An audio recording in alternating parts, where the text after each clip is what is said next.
प्यारे बच्चों, आज हम लेखिका अनुबंध्योपाध्याय द्वारा रचित पाठ 15 नौकर निबंध को पढ़ेंगे। बच्चों, लेखिका गांधी जी की अभिन्न सहयोगी रही हैं और इन्होंने उनके सामाजिक कार्यों और उनके स्वतंत्रता आंदोलन में भी बढ़ चढ़कर भाग लिया था। इस निबंध में बच्चों उन्होंने गांधी जी के जीवन के विषय में बताया है कि गांधी जी किसी भी कार्य को छोटा नहीं समझते थे।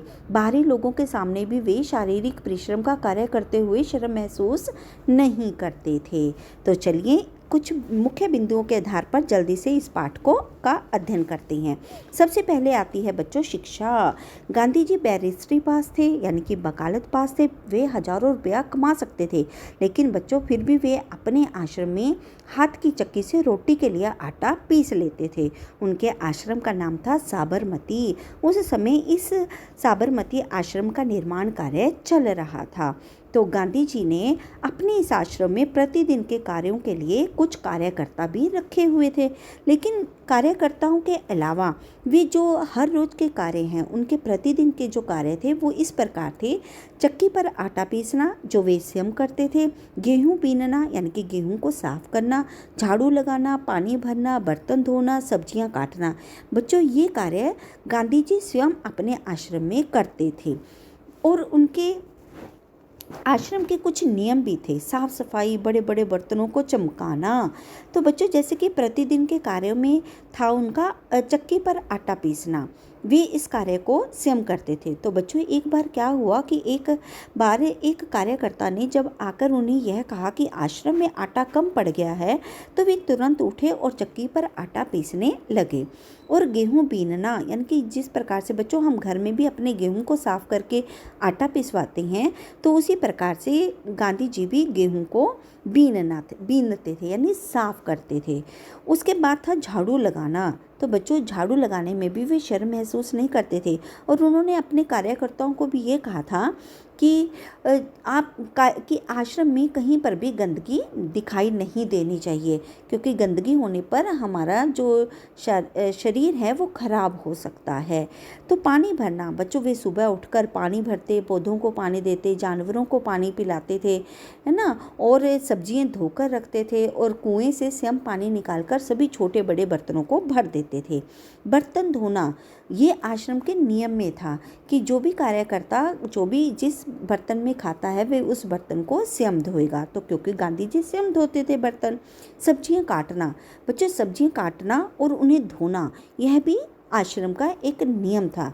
तो एक बार यहाँ पर भी क्या हुआ कि एक बार आश्रमवासी ने बिना धोए ही आलू काट दिए। तो गांधी जी ने उन्होंने प्यार से समझाया कि बच्चे कि आलू और नींबू को बिना धोए नहीं काटना चाहिए। और एक बार क्या हुआ कि उन्होंने अपने आश्रमवासी को कुछ ऐसे केले दे दिए जिनके छिलकों के ऊपर चकते पड़े हुए थे। बच्चों हमारे भी जब केले पक जाते हैं तो उनके छिलके काले हो जाते हैं ना, तो उन्होंने उससे आश्रमवासी ने उसे बुरा माना। तो लेकिन उन्होंने उसे समझाया कि बुरा नहीं मानना चाहिए, क्योंकि तुम्हारा हाजमा कमज़ोर है, तुम्हें ऐसे ही केले खाने चाहिए। तो बच्चों वे किसी को समझाने में या किसी को शिक्षा देने में भी पीछे नहीं हटते थे। तो आगे आता है बच्चों आश्रम के नियम। साफ़ सफाई, वे साफ़ सफाई का बहुत ध्यान रखते थे। एक बार बच्चों वे भाषण देकर जब आश्रम में वापस आए तो उनके कमरे की सफाई नहीं हुई। तो आश्रमवासी भी उस समय आलस कर रहे थे, तो उन्होंने स्वयं झाड़ू उठाया और अपने कमरे को साफ किया। यह देखकर आश्रमवासियों को भी बड़ी हैरानी हुई और शर्मिंदगी भी महसूस हुई। बड़े बड़े बर्तनों को चमकाना, ऐसे ही बच्चों जब बड़े बड़े बर्तनों में खाना बनता था तो कुछ आश्रमवासी यानी कि दल बांधकर जो लोग कार्य करते थे, तो बच्चों वो बड़े बड़े पतीलों में खाना लगा छोड़ देते थे, वे बर्तनों को साफ नहीं करते थे।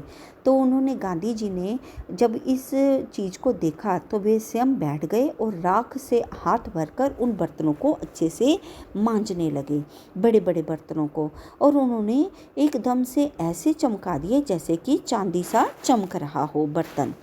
तो उसके बाद आता है आश्रम का निर्माण। बच्चों आश्रम का निर्माण तो चल ही रहा था, तभी वहाँ पर बच्चों एक नया कर्मचारी आया और उसे यह नहीं समझ में आ रहा था कि वह अपना बिस्तर कहाँ रखे।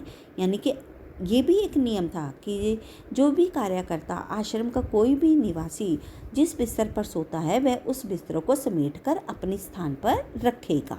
तो बच्चों, उस नए कर्मचारी को यह नहीं पता था कि वह बिस्तर कहाँ रखे। वह पूछने के लिए बाहर निकला और जब वापस आया तो उसने देखा कि गांधी जी खुद उसका बिस्तर कंधे पर उठाए हुए चल रहे हैं।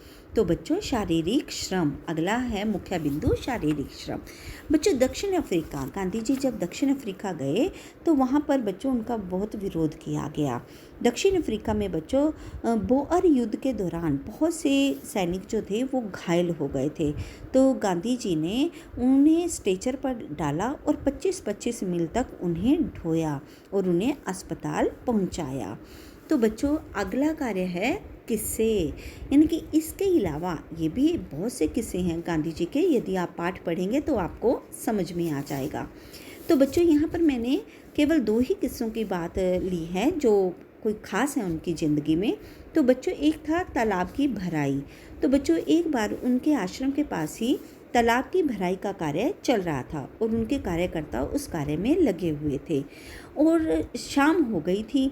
और थक हार कर जब कार्यकर्ता वापस आश्रम में आए तो गांधी जी ने उनके लिए नाश्ता बनाया। तो उन्हें नाश्ता कराया तो सभी कर्मचारियों को यह देखकर हैरानी हुई कि इतने बड़े महान व्यक्ति उनके लिए खाना लेकर खड़े हैं।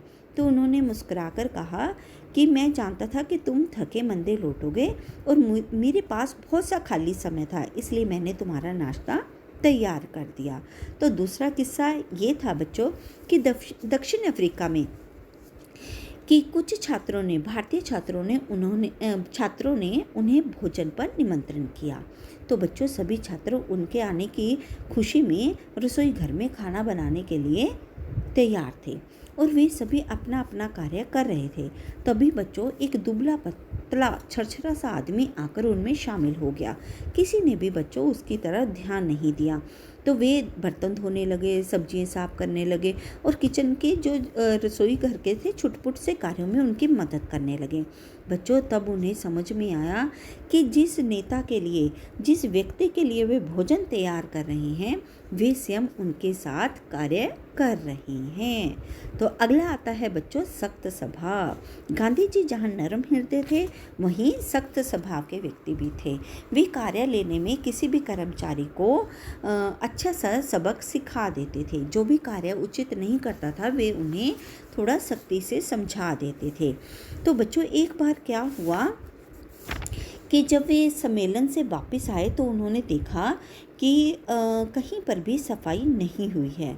तो उन्हें गुस्सा आया। तो उन्होंने शांत होकर पहले अपने गुस्से को शांत किया, फिर उन्होंने झाड़ू और टोकरी उठाकर स्वयं सफाई की। तो कार्यकर्ता को इस पर बहुत ज़्यादा शर्म आई। तो उन्होंने आगे से यह कहा कि आइंदा ऐसी गलती नहीं होगी। तो बच्चों, अगला मुख्य बिंदु है बच्चों से प्रेम।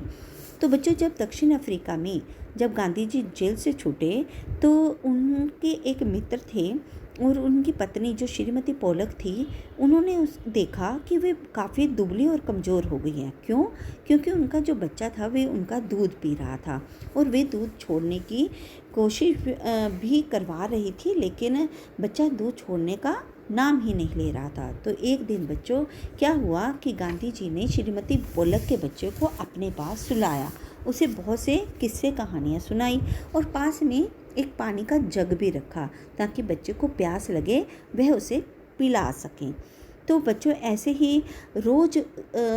ही बच्चों को 4-5 दिन तक वे अपने पास सुलाते, किस्से कहानियाँ सुनाते और बच्चा सो जाता और थोड़े ही दिनों में उस बच्चे ने अपनी माँ का दूध पीना छोड़ दिया। और वे अगला मुख्य बिंदु आता है जाति पाति का भेदभाव। गांधी जी किसी भी कार्यकर्ता में जाति पाति का भेदभाव नहीं रखते थे और किसी कार्यकर्ता के जाने के बाद वे किसी भी हरिजन को वहाँ रखने का आग्रह करते, यानी कि कोई भी छोटी जात के लोग उनके आश्रम में कार्य कर सकते थे। वे सभी कार्यकर्ताओं को अपने भाई बहन के समान समझते थे। तो एक बार एक सज्जन के घर जब वे खाना खाने गए तो वहाँ के नौकरों को देखकर उन्हें बड़ी हैरानी हुई, क्योंकि वे नौकर उनकी खूब सेवा कर रहे थे उनके बर्तन उठा रहे थे, उनके कपड़े इस्त्री कर रहे थे और उनके कमरे को भी साफ़ कर रहे थे। तब उन्होंने जाते जाते यह कहा कि तुम मेरे भाई और बहन के समान हो और आप लोगों ने मुझे मेरी है वो खूब सेवा की है।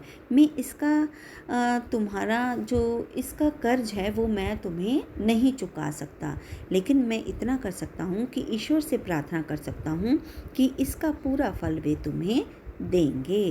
तो उन्होंने, देखो बच्चों, नौकरों में और किसी भी कार्यकर्ता में कोई भेदभाव नहीं रखा। तो बच्चों, ये तो थे हमारे गांधी जी। चलिए अब हम कुछ चित्रों के माध्यम से इसे देखते हैं। देखिए बच्चों, यहाँ पर गांधी जी बांस को काटने का कार्य स्वयं कर रहे हैं, यहाँ पर झाड़ू लगाने का कार्य कर रहे हैं, यहाँ पर खाना बनाने का कार्य कर रहे हैं। और बच्चों, और भी जब सुबह सैर के लिए जाते थे तो वे कई कई मील तक पैदल निकल जाते थे। तो उसके बाद बच्चों, ये चित्र है जब उन्होंने दांडी यात्रा की और नमक बनाया। इसके बाद ये चित्र देखिए बच्चों, यहाँ पर भी वे झाड़ू लगा रहे हैं और चरखा काटते थे। गांधी जी स्वयं चरखा काटते थे सूत बनाकर अपने वस्त्रों के लिए। वे सूती वस्त्र पहनते थे, खादी के वस्त्र पहनते थे, तो वे उस धागे को स्वयं बनाते थे। तो बच्चों, ये है उनका आश्रम साबरमती। ठीक है बच्चों, ये देखिए, ये साबरमती के अंदर का दृश्य जहाँ पर गांधी जी रहते थे। तो अंत में बच्चों, जय हिंद।